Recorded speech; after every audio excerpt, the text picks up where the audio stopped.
We can talk about NERLs. You are live. Thank you. Welcome back. This is the House Appropriations Committee. The first afternoon session, it's just after 1:30 on Wednesday, February 22nd, 2023. And we have with us Sarah Clark from the Joint Fiscal Office, who's going to review the Budget Adjustment Act and House and Senate comparison. For the listeners' interest, the Senate, I believe yesterday, voted it out, third reading. And so we'll see what the differences are. It's going to come back to the House. It will come back to this committee, and then we'll decide how we want to proceed from there. So that's kind of where we are with that. So Sarah, we'll turn it over to you. Great. Thank you, Sarah Clark with the Joint Fiscal Office. I think everybody has the document that's labeled FY23 Budget Adjustment Act House and Senate language comparison in front of you. It's also available online. It's the bottom one. So let me orient you first to this format. This is a new one. Many thanks to my colleague Grady Nixon in the Joint Fiscal Office who put this together to kind of help everybody understand the language differences between the House and the Senate version of the budget adjustment. So the column all the way over on the left, which you have color copies, so it's got red at the top, that's language from the House.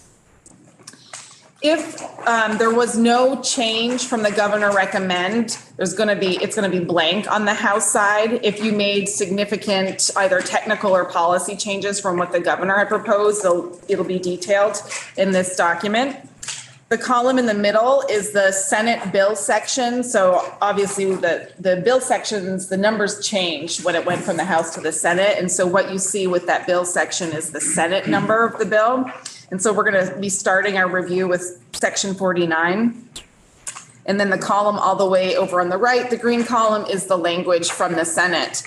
If there was no change to what the House had done, we write no change. And we'll walk through. We've tried to highlight what was changed specifically by the Senate and show you what that is to aid in your understanding. If you want, you don't have to, but I have, the addendum, because if you wanted me to call out to you, we just didn't have time to add like what was section 49, but we figured we wanted to focus on the differences anyway. And so that's what we will do. So I just have to note that the red and green are also the colors of our seats in the House and the Senate, in case you can't remember whose is which. So that's very clever. It is. It's helpful for all of us to remember. So just think of it. Notice. Great. Okay, that's good. Well, then what I'm going to do is if there was no change, I'm going to skip right over it and just focus on what the Senate changed from the House version, unless you tell me differently. Is this the side by side? Yes. Is this little book? I saw it on your pile not too long ago. I have. Okay. Sarah, Yeah. so here, so when if it's on this side, if it's black, it was our language and the green is the addition to our language? Correct. Okay. Correct. Yep. And again, we tried to do this pretty quickly because we thought it would be helpful. So if things may not be perfect as we walk through, but it's really just to give you a sense of what's changed. Okay, so the first area of change is in Senate Section 50, which is related to executive branch positions. As we talked about yesterday when we reviewed the web report, the Senate version of the bill created 3 permanent positions at the Cannabis Control Board. And you'll see that at the bottom where there's 2 chemists and 1 cannabis quality assurance program and laboratory director position being created. Does everybody see that? That's the change that the Senate added.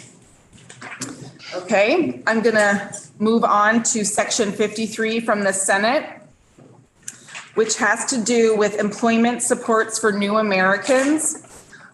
The addition that the Senate made to that language is it added a subsection C, which is really more technical in nature in working with Ledge Council in terms of how we refer to the funding for this new American grant program and how it references the 2022 Acts and Resolves number 185, which is last year's big bill, Section B 1100, as amended by Section 45 of this act. So it's more of a technical amendment, but that's what was added by the Senate.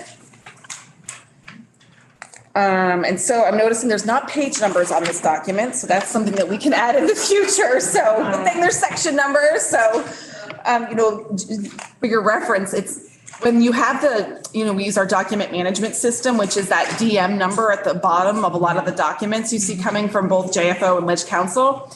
I haven't figured out how to put in page numbers when you're using that DM number. So just to give you that context, but okay. So we are going to go now to section 55, which has to do with, there are two sections where this is included, which has to do with the reimbursement rates for private non-medical institutions, PNMI. And these are actually changes that came from the technical letter from the administration, which you can see they wanted us to add and room and board because the funding that was included in the governor's budget adjustment also goes to fund room and board, and it needed to be explicit in the language. So you can see that and room and board added there. And as you flip to the next page, you see the same thing. So it's in DMH and DCF. Everybody with me? And they needed to be explicit in order for the funding to be used in that way. Correct. Okay. And the way that the rate setting division sets rates, it needed to be explicit that room and board was an allowable use of the rate increase. Thank you. So, okay, I'm going to go next to section 59, which is, we're going to see several related items. So this section 59, if everybody's with me, the language reads where the Senate added the following public records are exempt from public inspection and copying, and you can see the word Vermont Life magazine in here. This is an item that came over in the GovRec FY24 budget language in the C sections. It's related to Vermont Life and basically repealing the Vermont Life related statutes because they're proposing to do direct application of the outstanding balance in the Vermont Life Special Fund and repealing all of the related statutes because, as you know, Vermont Life as an entity doesn't exist anymore. Yes, sir. By taking out this public records section, does that mean someone could ask for an old subscriber list from, 2010 or whenever they were in business? Just seems like that would be a lot of work for the archives. I will say this language came from Ledge Council, and I would want to confer with, I think Jen Carby is the one that put this language together. I want to confer with her before responding to you. But Maybe this has been gone for so long. That there's It something may not, it may be a new point, but I statute. would hate, I'd like to see who's starting a new magazine. I'd like to see who was the old subscriber list, maybe, talk to them, send them something to get on my list. I don't know, I'm just, Right. there was a reason why it was exempt from public records. Maybe we need to just clean up that whole section. It just wouldn't want any, that's all.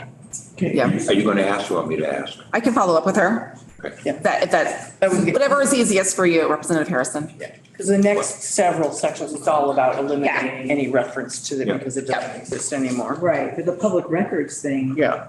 is different than the other ones that we're cleaning up. Thank you, Sarah. Yeah. So I think that as you just indicated, all of the sections in the next up through section 62 is related to repealing Vermont Life magazine and statute.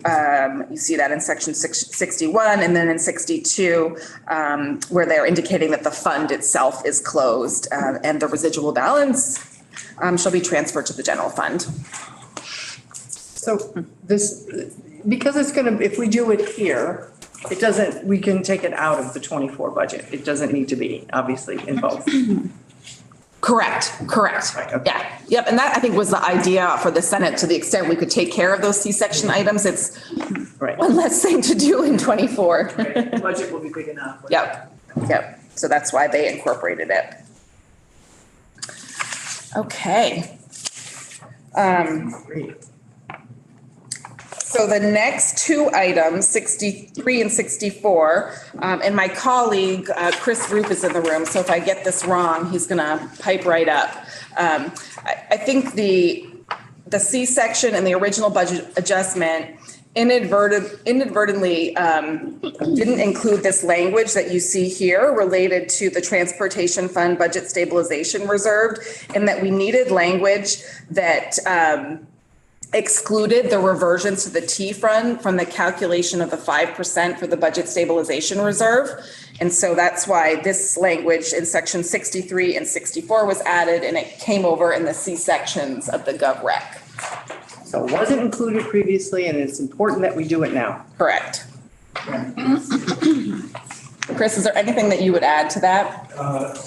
Chris Roop, Joint Fiscal, all I'd say is this does not have any fiscal impact. This is just a clarifying change to the language. The stabilization reserve has already been calculated with this assumption data. Thank you. Okay. Okay, so the next section with a change is section 67. Which it's actually hard to see on my page. Not sure if you can see the green on your page. So, and this is, I think, subsequent to the budget adjustment leaving the House, the Public Service Department did request that the word obligation get changed back to use, and that the deadline, if you will, got changed from December 31st of 2024 to 2026. And that's what you see here. We had it.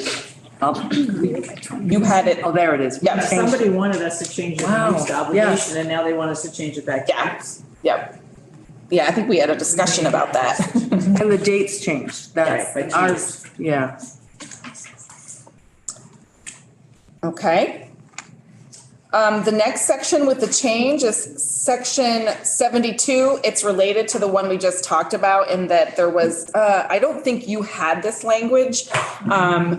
It came up subsequent to the budget adjustment leaving the House, and it's similar though, in that the Public Service Department requested that the end date for the funds and the program get extended from 2023 to 2024.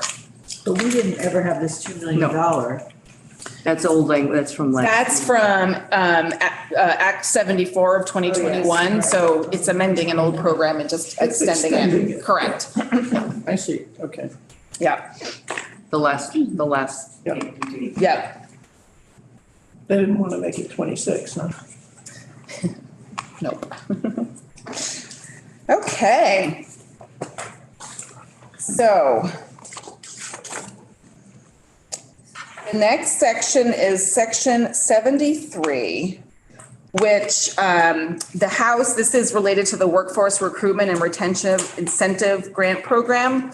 This language was in your version of the budget adjustment from the governor recommend. We had adopted what the governor proposed. What the Senate is doing here is just kind of rewording what was originally in there. You can see the green strikeouts, and it indicates that there will be no out-of-pocket costs towards tuition and fees incurred by the trainees, and also allows trainees to receive funding assistance in meeting their living costs. So it's just to clarify that there is no out-of-pocket cost for them, Yeah, correct. which was our intent anyway, correct?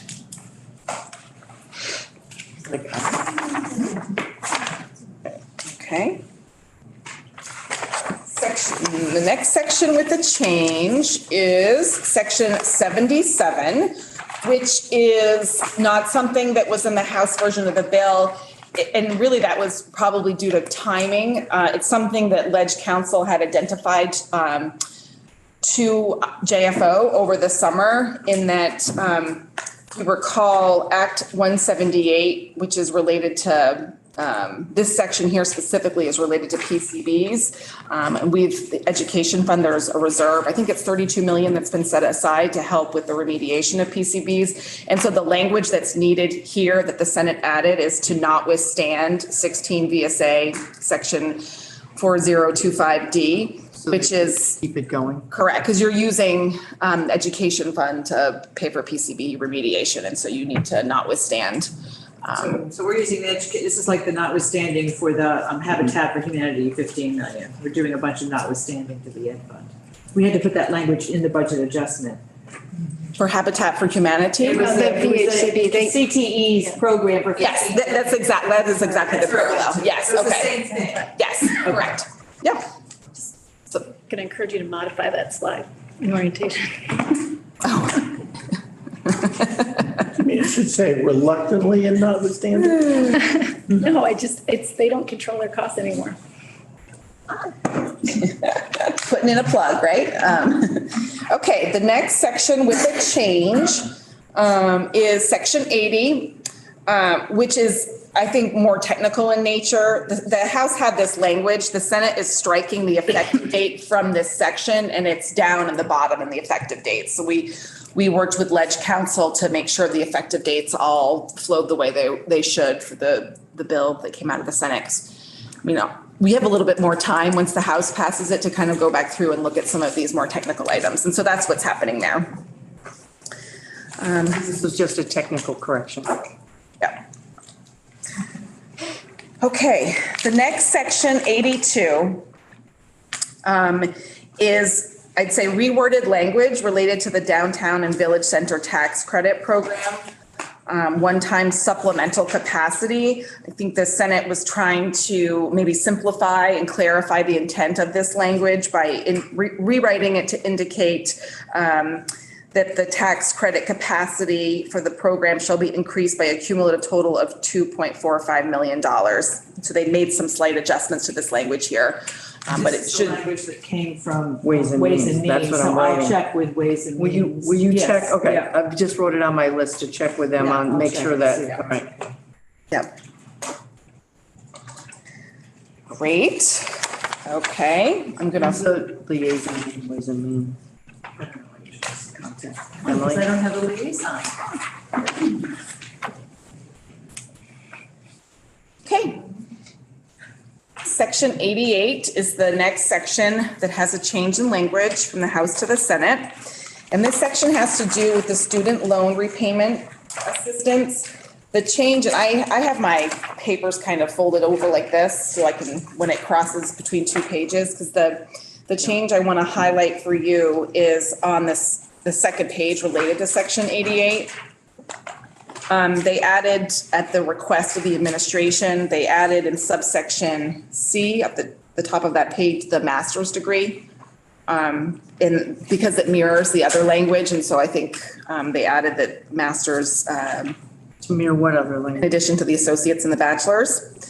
And you can see that underlined. Increase the sal, oh, no, that was. That was, you had already done that. Yep. Okay, all right. The other thing that they did down at the bottom, you see they added a section 88A, which is actually one of they had language originally and then they had to amend the language yesterday on the floor. But this is providing, I think, from their perspective, some more context about the retroactive student loan repayment assistance payment of up to $4,000, which is something that you had added over on the left. You can see in that subsection D what the House had.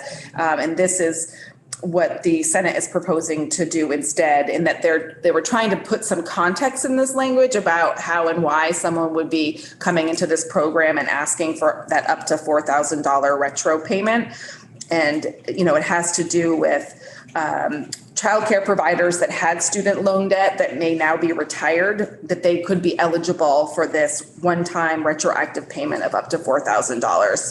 Does that include everybody whose loans were forgiven? So when you read, it says, have not previously received student loan repayment assistance, have met the other eligibility requirements and don't currently have any student loan debt. So I think that there may be an adjustment if you choose to go to conference that'll clarify that last part there. Yeah, I mean, that's, that any student loan debt was not in ours, right? Correct, right. This section 688A is new, but it's meant to kind of replace the sub D on the left-hand column. So So they're taking out D and putting in this. correct, but I think the intent is to accomplish the same thing as what's in D. You mean RD would eliminate someone who didn't have any previous student loan debt? I think that the Senate, they had some time to take some additional testimony and have some conversation with the administration. And so that's why they provided this clarity in that Ours just section says 88A. eligibility requirements, and this one talks about what those are. Yeah, So that's clearer. yeah.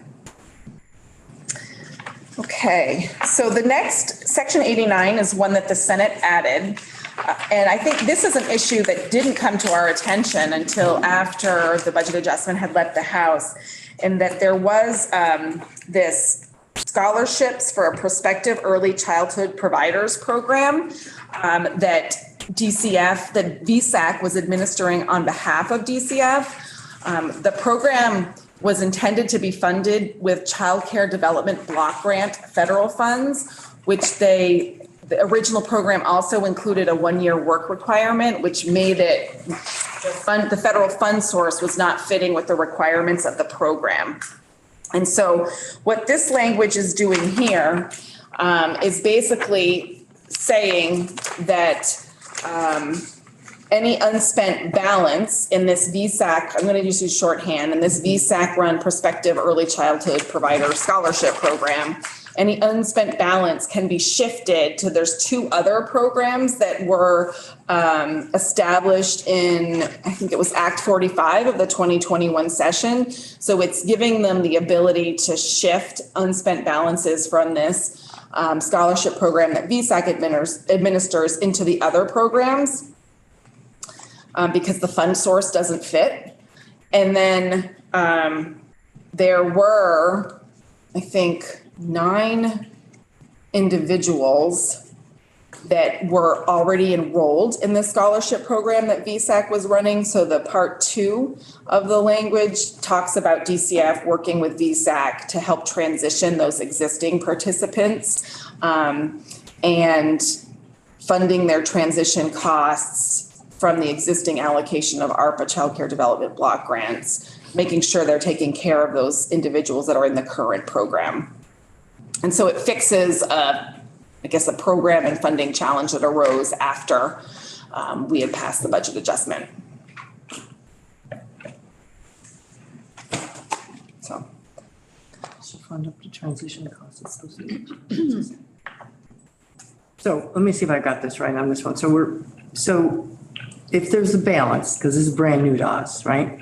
If there's balance in this scholarship fund, it's giving permission to shift it to the 2 other programs. Correct. However, there are 9 people already enrolled in the original program. Yep. And directing DCF to work with VSAC to transition them into something else. And to release them from the work requirements. I think that's important, because if you release them from the work requirements, those existing participants, then they can use the Child Care Development Block Grant federal funds. Yeah, there's something about the feds requirement too. And if it's helpful, I have a table for whoever needs to dig in on this. I have a table that kind of lays out the different programs and what we're proposing to do. That'd be great. To solve this. Yeah. Representative Holcomb can. Yep. So, I mean, on its surface, I'm thinking this is an improvement. Okay. This looks, I think this is better. That program, 9 people was not a successful program. They're just They're making it more efficient. It's Okay. also, they said there was too many different streams and there were different rules for each one, and that was part of the problem. Yeah. Okay, Sarah. Okay, great. The next section with the change is section 90, and this has to do with a report from the auditor of accounts, and it's just pushing out. Yeah, you guys, I think, pushed it out a year, and this is pushing it out to 2025. And so was this the auditor who said, no, really, we better to do this, or how'd that happen? No, I think the Senate was thinking that, well, we should clarify what their intent was. I don't believe that the auditor specifically asked for another year extension, but I think the Senate was thinking that this will give them more time. Back to next year, so the same thing again. They wanted a longer time period to really audit it. Yeah, because it needs to get going, something to audit, right? That's why we moved it to 24, but then that's still only a year. We'll be here before we know it. They were gonna start it. But then there's still like a year under their belt. I guess they wanted to send it. Yeah. 2 years under their belt. This is 23 right now. It started in October 1st of 2022, so we have 3 months of time. Info, and they have to start it 6 months before it's due. We're gonna have an audit. Well, And it's not gonna go past 2025.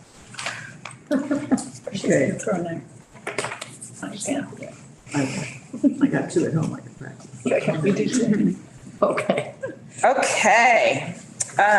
Next, we are going to go to section 94.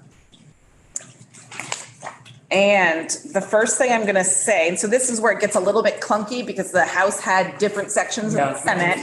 So what I'm going to highlight for you first is the Senate actually struck sections 85, which was related to the Children's Integrated Services per member per month payment. Yep. They struck section 86 related to the Secure Residential Stabilization Facility for youth. And they struck section 87, which was your language on the General Assistance Temporary Housing Program.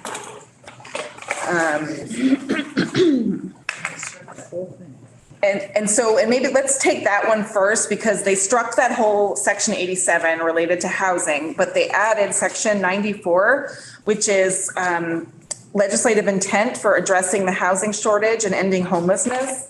And so this language essentially indicates that it's the intent of the General Assembly that all future funding and policy development for addressing housing shortages and ending homelessness shall be aligned with strategies that were presented in a report that the Agency of Human Services filed with the General Assembly in 2016, which was a roadmap to ending homelessness.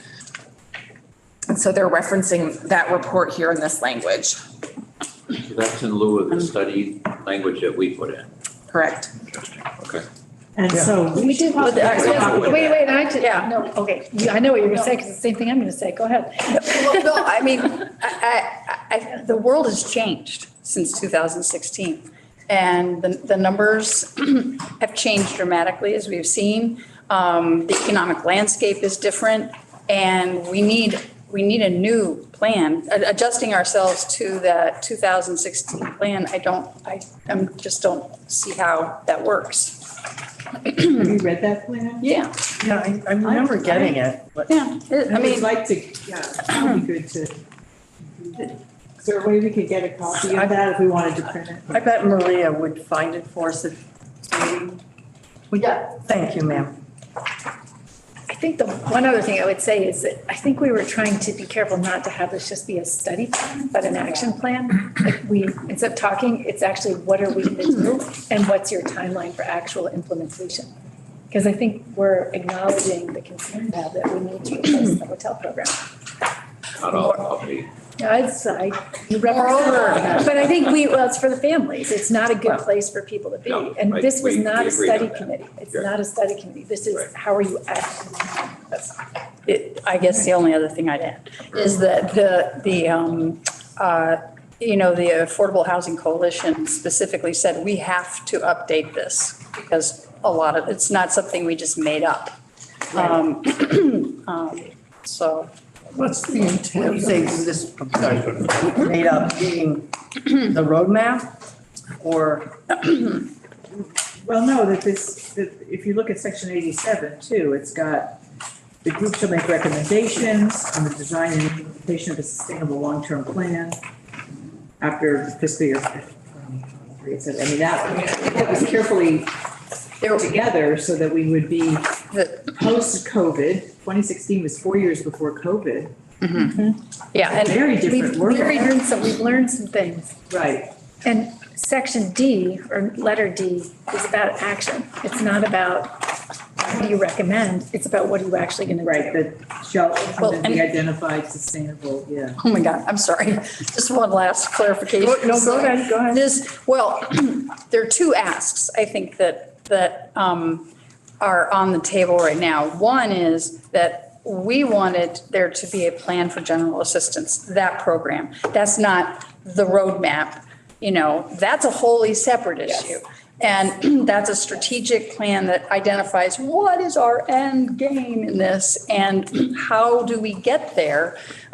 Whereas this was to really say, we got to solve this general assistance issue. And so, yeah. We need a short-term, an emergency and Yeah. a long-term solution here. Right. And there will always be some need for emergency housing. What we're currently doing doesn't work. Yeah. But we don't like this. We don't like their changes. You don't like their changes, all right, so if I'm making notes here, so in my mind, I'm already like trying to present to my counterpart why we don't like this. The number one is that the House had an action plan, not just an inspired goal. House wants the GA short-term issue on the table with action.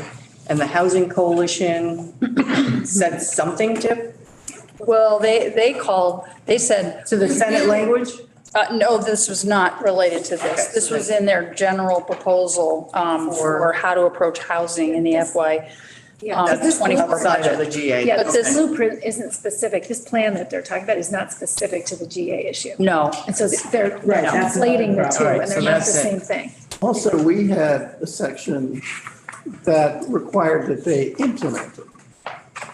Yes, that's section D on the Yeah. back. exactly. It said, you know, shall implement the sustainable housing plan The roadmap what? on July 1, 2023. Emergency housing. And in other words, it contains mandatory language, shall implement. And this has none of that. Do you know why the Senate took all that out or what they're thinking? She can't inspire, she can't inspire motive. Speculate on the Senate. I think what I can share with the committee that might be helpful is that the Agency of Human Services did provide to Senate Appropriations a list of the kind of reports and plans they have filed over time with the General Assembly related to housing, which I think you've probably seen all of them, some of you, or some of you, a lot of them. And so I think in the context of that, the planning that maybe has happened previously.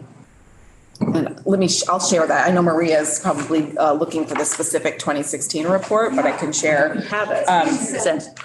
Perfect. Yeah. And then, the Joint Fiscal Committee did meet in, I think it was November, and, kind of gave approval, if you will, to a plan partial plan related to general assistance. It was bigger than that, what they reviewed, but. Well, I was there in December and it was like how to spend the other 15 million. And then Chair Hooper said, this is a Band-Aid. It's a plan to spend the 15 million. It is not a plan to solve the problem. And so this feels like it's not a plan to solve the problem. Whereas what we tried to do was create a plan to solve the problem. Yes. That's exactly right. Okay, so we're gonna have to figure out a way, come to some kind of compromise on this and what it's gonna look like. We can talk about it. But this is, there's a lot that we're willing to do, what the Senate is going to be willing to do, and this would be one where we want to be fairly firm on. So if I'm gonna, condense what our feelings are on this is that we are looking for action, not just goal.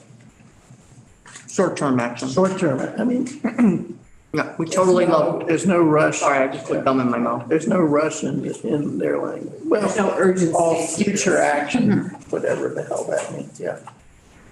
And I think that distinction between emergency and housing system versus the emergency housing subsystem. Like, we were really focused on the subsystem of emergency short-term housing. And that directs them to directs back to a housing plan that's about an overarching housing system strategy. We were hoping that, Short-term, long-term. I think we were hoping, most of us, I think all of us have a distaste for the The current model. current model, and we were hoping that if this plan came out by, is it April 15th or March? What did we say, March 15th? April 15th. April 15th, that we would be able to react to it such that we wouldn't have to deal with more hotel rooms Right. in the budget. Okay, got the, I see something missing Oh, there it is. It's just It fell off. Okay. Yeah. I don't know if that matters. I mean, it So- sure does. Can we go back to section 85 now that we've gotten to the big one? And 86, I guess, too. Yep. Oh, not R theirs. 85 and 86. Yeah. And so they just took out the level funding for everybody, gets the same PN. Nope, they struck it because the Agency of Human Services has indicated they've already kind of moved forward with doing this. The $650 per member per month for all eligible recipients. They, as we talked yesterday, they have to provide public notice when they make changes in their Medicaid program, of which this is related. And so they've already indicated in their global commitment registry, which is where they kind of notice the public about changes, that they've already included this directive. And so I think the Senate removed it because it's in process. Yeah, it's going as fast as it can. Yeah. I think when we put it in, it was simply because we wanted an assurance it would happen. If it's already happening. And I do believe, and I don't want to totally lean on it, but I think Representative Wood was okay with this. And then, question, but that deals with 85, 86. Yes. It's different. Yeah. It is different, yep. And so let's talk about that. So they are striking this language because if you remember in the one times, there is new language related to this in the one time section, which if you have your addendum, it is on page 17 at the bottom. Because remember, they pulled the 4.6 million out of the B section, if you will, and put it into the 1100, into the one-time appropriations, where they set aside the funds for the temporary secure youth residential facility. Is it number 40? It's number 40. Yep, it's at the bottom. Did you remember that? I don't want to look at it, but it was number 40. That is scary. I spent a lot of time with that addendum on stuff. They are scary. I have to say. Now.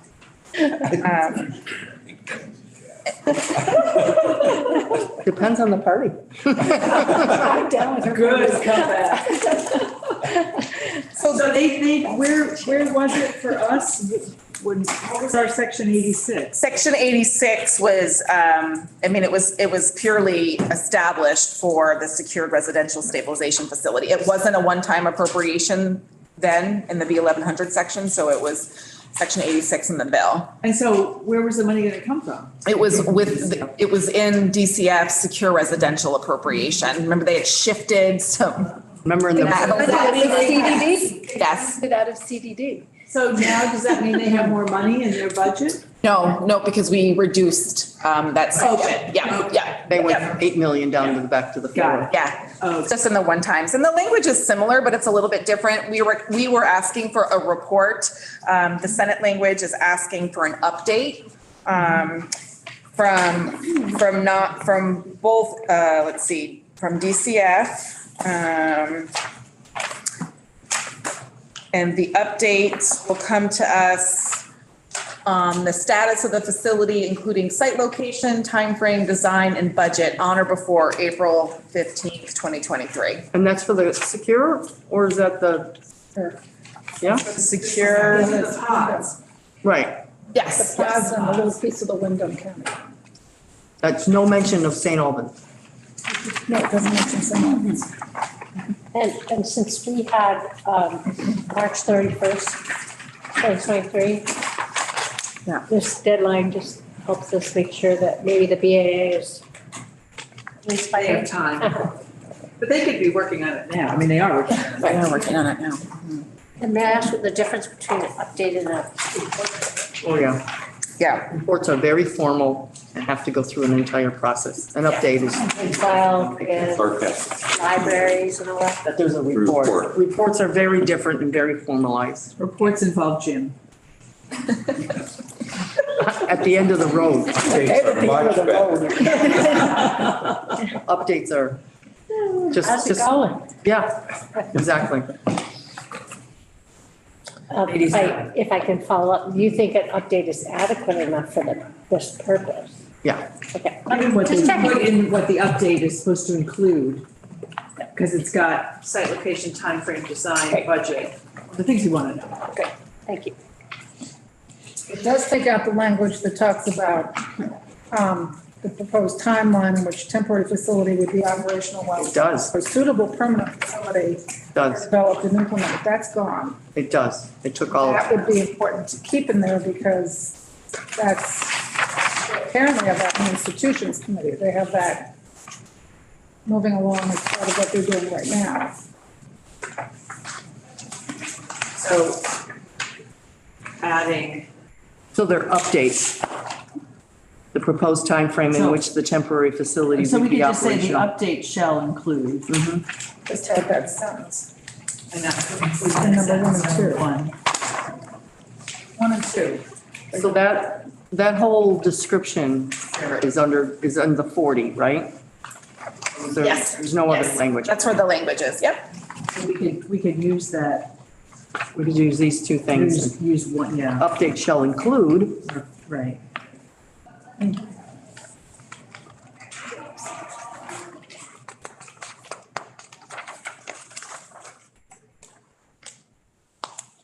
In addition to what was already in all the right, Senate. so we want that, we want that. We got a question about that. That we're good with.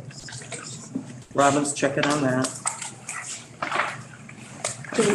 Okay, We ready for section 95? But what, do we need to talk about, what are we gonna talk about 87?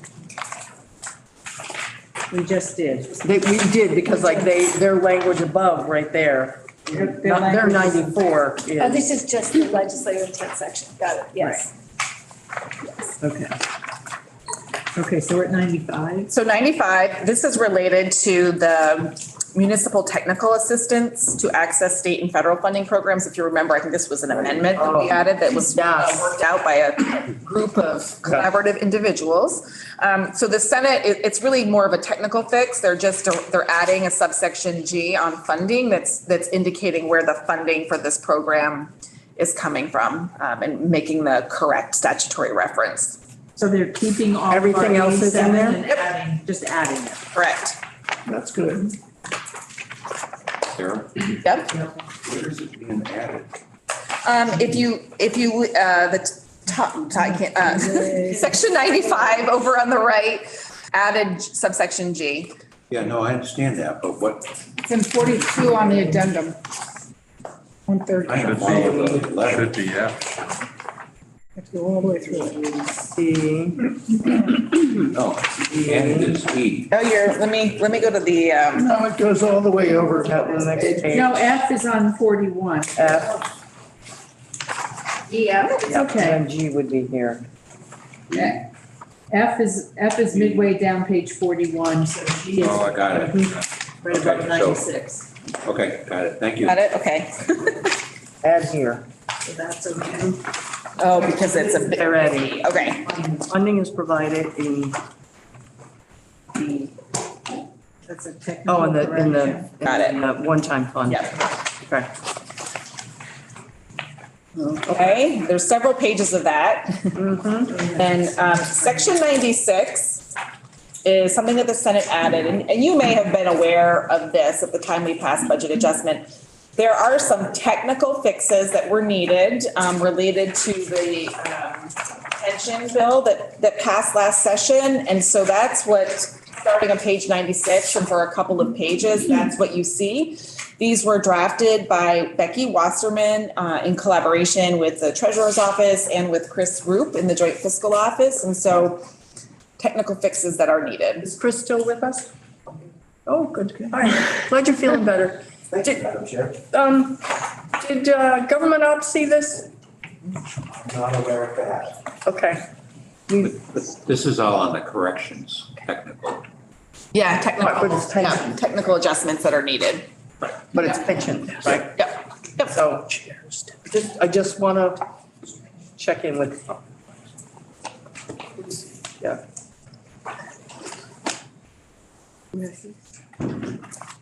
Pensions, who's pension? I think it's Lynn. Lenny, do you have pensions? Who is? Not for DSCA, yes, I Yeah. do, yeah. Okay. So then that would be this, so you could just check with We, Bill we, Watson to make yeah, sure. we check with Mike or the chair just to make sure that they see this. I'm 99% sure they're fine, but it's just nice that we say that Chris has done this, the Ledge Council, the treasurer's good with this. Senate put it in, they put it in basically because I didn't want to. We were out of time. We were out of time, and it's like, this is a big, That's right. We knew this was actually gonna come along. right. There's a lot of language. Wow. There's a lot of language. That's why my response is Becky Wasserman drafted it.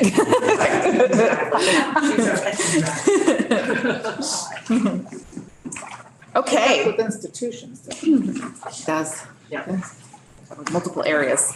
So the next section with the change is section 101, so you got to flip a few pages. If you recall from yesterday, there was $100,000 added to the one-times for a other post-employment benefits and governance structure report. In section 101, this is the language that was added related to that $100,000 one-time appropriation. I did get some clarification, and Chris may have more to add as well, that this is a request that really came primarily from the Vermont Pension Investment Commission. They want money to hire, I'm assuming, a consultant to help with the report. From them and from the treasurer's office. So it came from the treasurer and. And them, yep. So this is the language related to that. I was aware of this earlier on because this was brought in the same conversation with the same group as well as the pension. There's 3 pieces to it, wasn't there?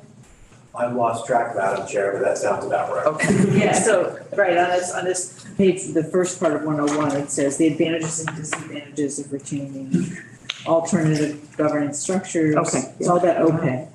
Yep. And we put the 100, the Senate put the $100,000 in here in the one time. Correct. So Yeah. that's one time, okay. Yeah. Which number is that? It's like 35. Now I want to look just to Now see look. if it's right. Close I am. What did you say it was? I thought, Oh, no. 39. No, I've been 39? numbering these things. Close. yeah. Plus or I got the 30. Yeah. Okay. It's in there. I know it's in there. Okay.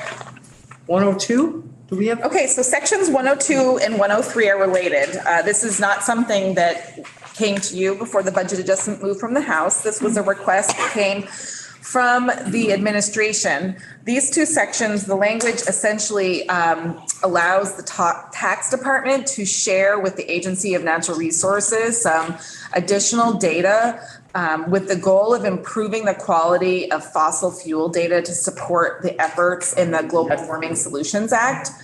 And so that's what this language is doing. I think I heard from tax that they were gonna be doing something like that. I think they may have thought it was gonna be in the big bill, but maybe they were able to get it in here. Yeah, yep, I think it did come in relatively late in the process. So that's both 102 and 103? That's correct.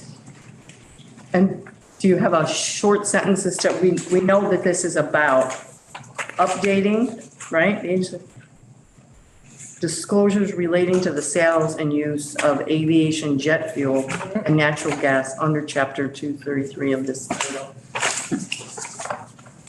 And subject to any confidential, and they need this to track what, emissions? I think the fuel data to help them as they work to implement fossil fuel data, is what my note is written, fossil fuel data to help them in their efforts of implementing the Global Warming Solutions Act, probably understanding better of the usage of fossil fuels. Understand the volume of each fuel product type. Yeah. There you go. Yep. Climate. I do enjoy the form names that are listed, FGR-615. And that's both of those, right? Yeah. Okay. Okay, then the next section is 104, so that's at the bottom of that page where we were just on, but you need to flip over to see the language that the Senate added. And this has to do, if you recall yesterday when we were reviewing the web report, the Senate added $9 million for the missing middle program. And so this is where they're amending last year's big bill, actually in the, no, it's not last year's big bill. I think this is last year's Act 182, which was a housing related bill, where they're adding at the bottom, number 3 from the general fund, $9 million. The significance here is that it was funded with one time, now Right. they're funding it off of general. Right, this is a big policy This is a change. big policy change. Well, this is one time. Well, it's general. Yeah, but it's Yeah. a policy change as far as. Oh, well, we don't have ARPA. Right, But is it, so it's my understanding that we gave 50 million in our budget adjustment to VHCB, who then decided they didn't think they would use all 50 million. We still want to have 50 million go to housing. I think the Senate wants a lot to go to housing. I know we're going to see they reduce the funding to VHCB. And so some of the reduction from VHCB is going to here. Is that kind of right? And what Well, this is this, It's they, still housing. it is still just housing, and But they it's a- have received applications. This, I think, is designed to, they have more applications and capacity to. Right, meet. they've This got is more to like meet that. shovel-ready stuff. Right, this is shovel-ready, Right, that's the right. goal. So this is shovel-ready within the current. But this is, the 9 million from organic farms, this is, 9 million from VHCB. this is 9 million also, from work, the other two 9 millions, but, yeah, go ahead, sir. I think there are significant differences in that money to VHCB can be used for any of VHCB's programs, which include rental housing. The 9 million missing middle program It's mortgage. is housing for the middle, it's higher income, but it's also for sale. Those are for sale, it's not rental. Those are projects where. So for developers to develop homes for sale. And it buys down the price that stays with them, but it's a very specific kind of housing. Yes. It's not the 25 million that we extra we gave would be for them to develop whatever kind of housing they think. And the 15 million that we gave last year was gone in weeks. The 15 million for. We gave 15 million, that's A and B or 1 and 2. No, 1 and 2. it's just gonna go out the door. They Yeah. had They to had stand up the applications. program, then they had to solicit the applications. When they got they haven't even done their review, I don't think, of the final review of those applications. So this funds the entire dollar amount of what they've received for applications, assuming that they will find all of them acceptable. It will allow them to fund all of those projects. And they also shut off the program because they were so oversubscribed. So I think it'll be easy to find more people. Yeah, but this is a brand new thing for us that we've not taken any testimony. So I will push back in the Senate on this. This is also like, if I'm going to quote this, this is like a conversation for 24. This is a 24 conversation. And if I may add, this is it's a pilot project, what we established. right. We should be learning from the pilot before we add to it. Exactly. So I when think did we- I like the idea of focusing on the Yeah. housing that's available for our workforce, for our teachers, for our work, healthcare, for people in our communities. But I think we should learn from the pilot. Right. I think this kid's got some venting, but it's good. I mean, I don't disagree. I think it's probably a decent thing. Yeah, VHFA is a mortgage, buy down the mortgage, it works with banks, and it's been around for 40 years, it's been around for a day. Fabulous. And it does work for allowing people, lower income, moderate income, to be able to purchase homes at a better rate. And you can do a pilot program, but we've had it forever, and you can ask any banker, Chris Dilly, to come in and explain it, how it works. Yeah, I saw it. But I told it is not rental property, it is homeowner. And it is generally starter home type things. When it first started, it used to have, for each county, based on your income, there was a threshold. You had to earn below a certain amount. They removed that some years ago, but that was what its purpose was, and it's been around a long, long time. And if this is the only thing we're doing, this is the only thing, I don't know, did we do this in 23? Yes. I mean, No, that was just, it was a pilot that was done with ARPA money. And so that's why it's a big policy change now to actually put general fund in it. To VHFA and stuff. Right. Not, the program is probably terrific. It's just that now it was a pilot. We don't have data. It's just we haven't heard anything to give in comparison to everything else that we want to fund. I don't know. Okay, so tell me, did they get the loans out to I people? have no idea. We have nothing. No, this is the first.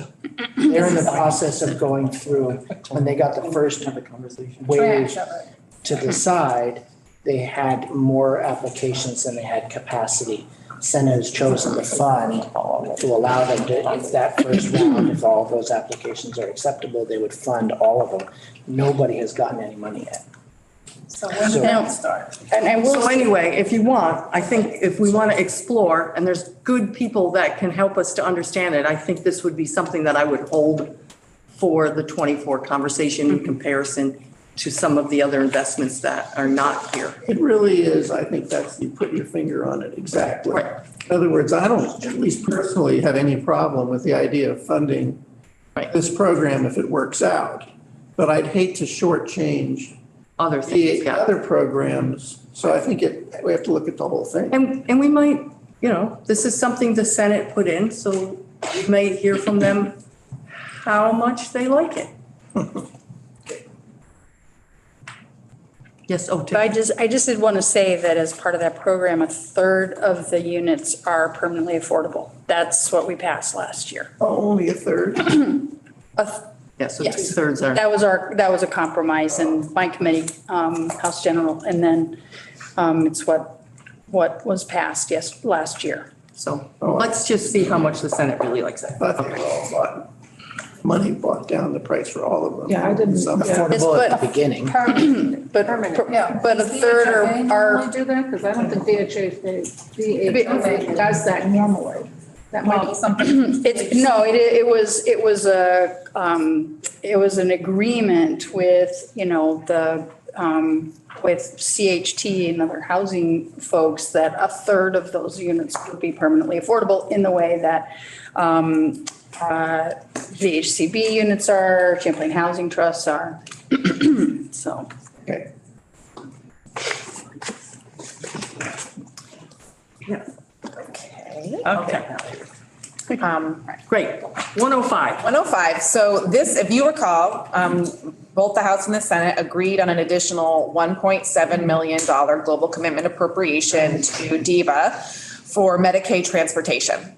This is language that the Senate added clarifying that $1.7 million, which we talked a little bit yesterday that are due to our global commitment waiver in the state of Vermont, we can't do retroactive rate increases. Right. And so this is clarifying that they're applying it prospectively, the $1.7 million as soon as possible. So they're working on it now.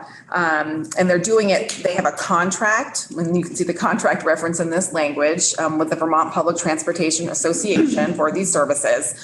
The way AHS anticipates being able to execute this amendment and being able to get these funds out to transportation providers before the end of the fiscal year. So it's a little bit different than some of the rate adjustments we talked about yesterday because of the nature of how the money flows. We just straight up put the money in there for this, but we never left any language that said, hey, when you get this is what we want you to do with it. Yep. Because this is adding the language that says, when this is funded, this is what you're going to do with it. So it's very clear so that there couldn't be any problem later on of what the legislative intent was. Yep. Okay.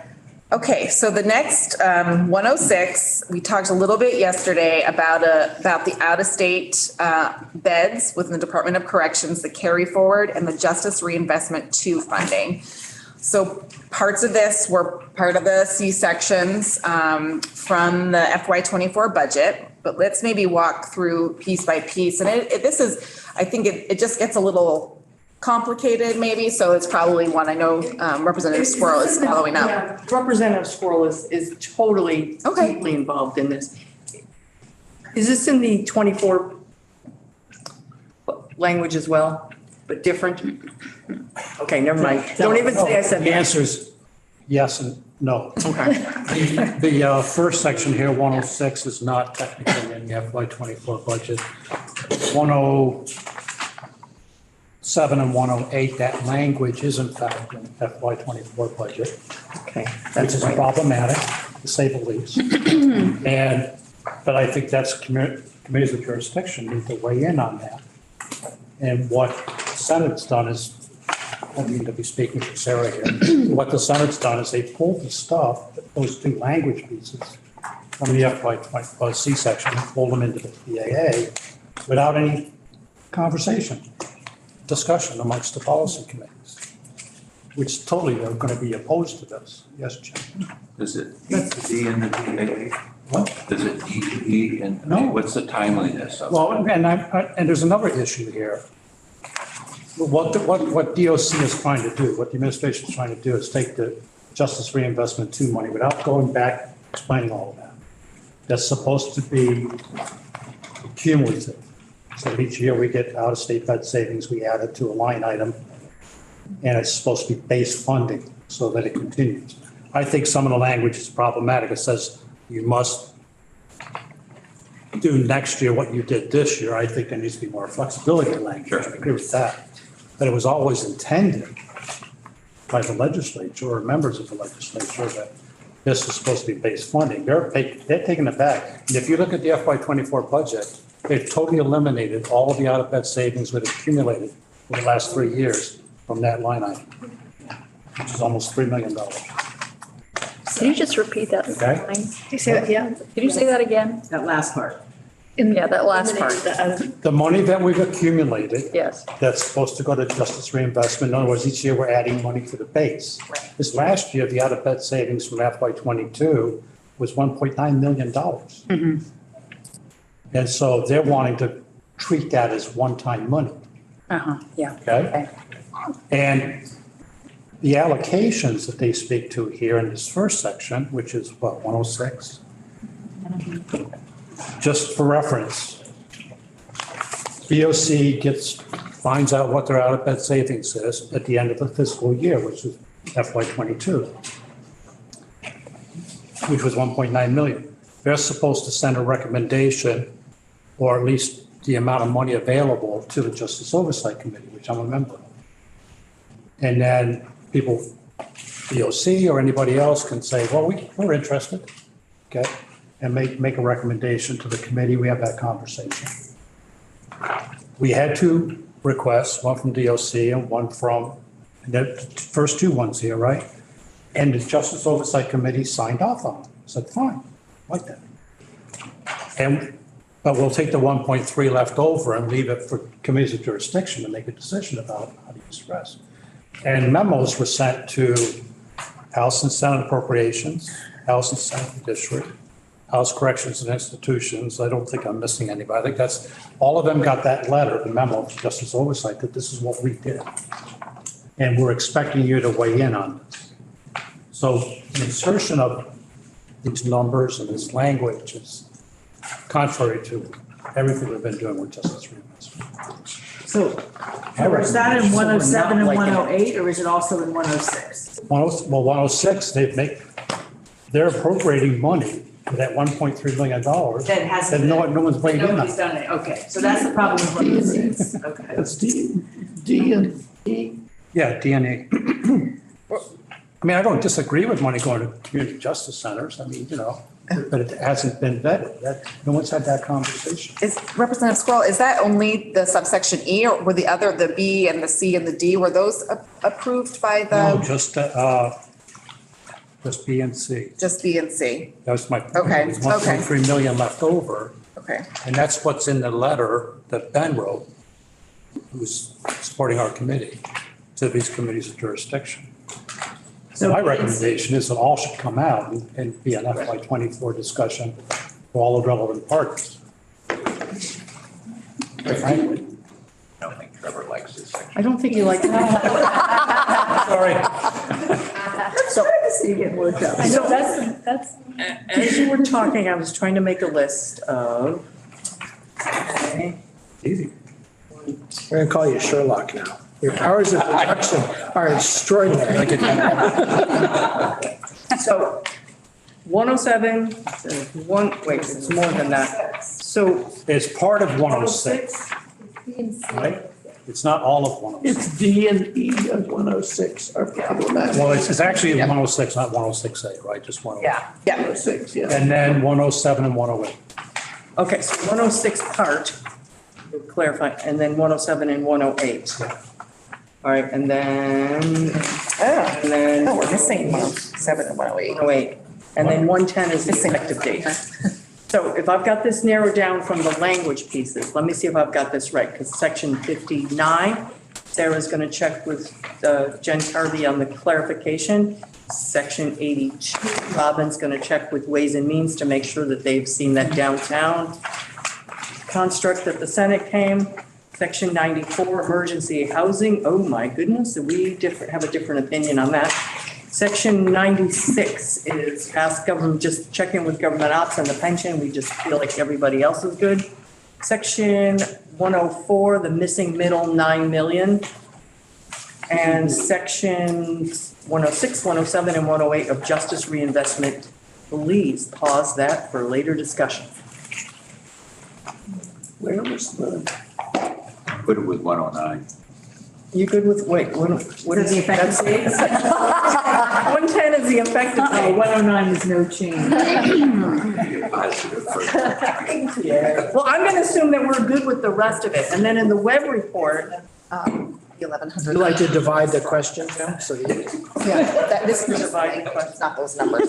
Yeah, it's. It's 109 and then everything else. I wanted to see what our marching orders were. And we I can't, wanted, there's one other thing real quick, at the bottom of where we were just talking about the out-of-state carry forward. There was some amendments that were added on the floor yesterday, which I think you may have gotten copies of it. But that's what this language is here. It's related, I think some technical corrections related to the Vermont Pension Investment Commission Special Fund. 106A. Yes, yep. And so that's, This is a technical correction. yep. So there's a new 109?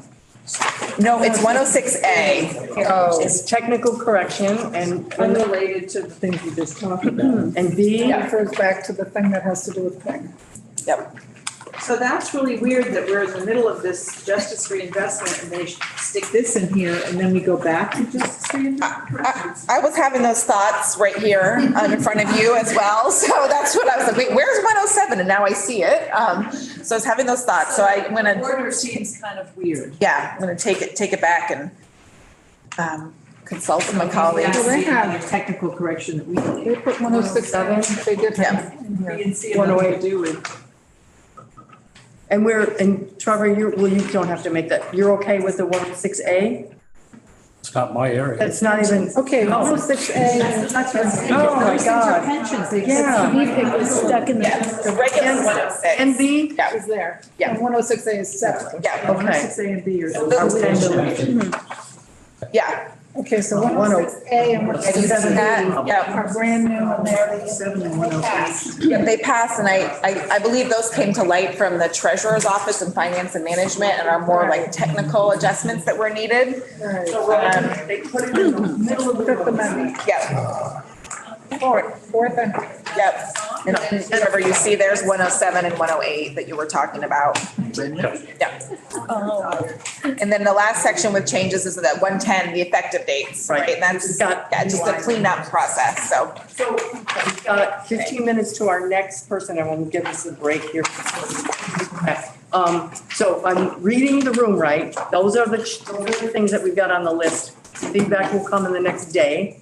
And in the web report, I didn't hear, I can't remember if there's any strong issues. Yes, well, so they took out the organic dairy for 9.2 million. Oh, yeah, They took yeah. out, but I mean, these are big things that in Yeah. the web report that aren't showing up in here because it wasn't. And then the other thing they took out was the 9.225 million for the youth psychiatric inpatient facility. I think those are the two big ones that we didn't get to, Sarah. Yep, and then you've already talked about that on the web report, we saw the 9 million that was added to the missing middle. Right. Yep, but yeah, those are the other, And the yep, housing, I mean, and the The GA. The different treatment of the, That was, The most- that was all in the stuff we just talked about. I'm saying Yeah. what's in the web report that Right. wasn't in the language that Sarah just went Yeah. over, for those other two 9 million that were in Yeah. various areas missing. Yes. where are the motel rooms and this. That's the, Those are- There's Hotel. section, it's towards the end, and there's 50, so if you want to see the priority, it's not in this one because it's about 1,100. Right, and VHC going Go to from the other, Yeah. okay. 27, 25. Right. Those are the three Okay. biggies. And There's a working group And on the housing greater- that I need to touch base with, maybe later today. Okay, ma'am.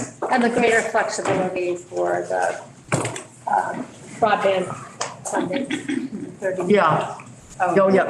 Dave and the Senate, leave it in. Yeah, that, they changed the language. That didn't get in this. So we They didn't did. include the number, we don't have the B1100 language in this side by side. Right, Oh. Yeah. right, that's right, yeah, so we'll, Yep. it was So the part of the broadband number. language. So the broadband language, I forgot. If Right. we took out the flexibility, they put it back in? we never put it in. Yeah, we never put it in. Never put it in, they asked, and we They were put like, it in. yeah, and then the Senate said that they could, Use it for for other this things. grant or any further grants.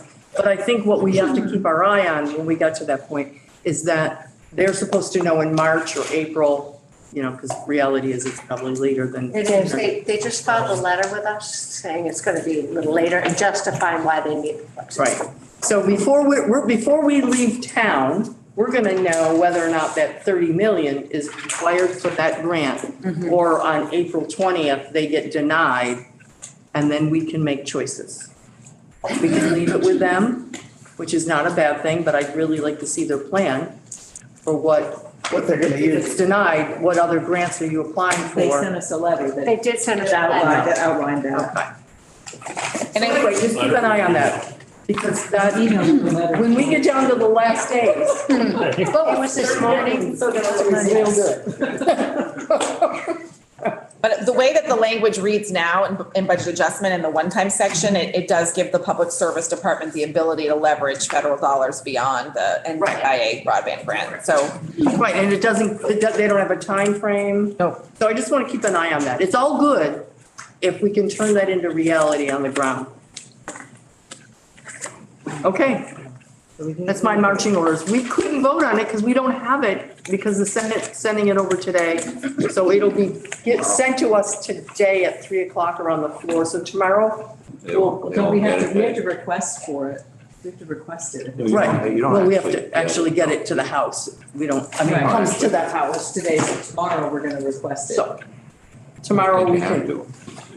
And I checked with Betsy Ann to ask what the process was, and I have it in She's the writing. clerk, I figured she must know what she's talking about. probably. Probably, she's good. All right, so then we're ready to, so be prepared tomorrow then, if there's anything else on this that we will, with these number of differences, call for committee conference, and then we'll work on straightening these areas out. At least coming up with a compromise on them. Yeah, okay. All right, so now we have Tea break. tea break. We have 10 minutes before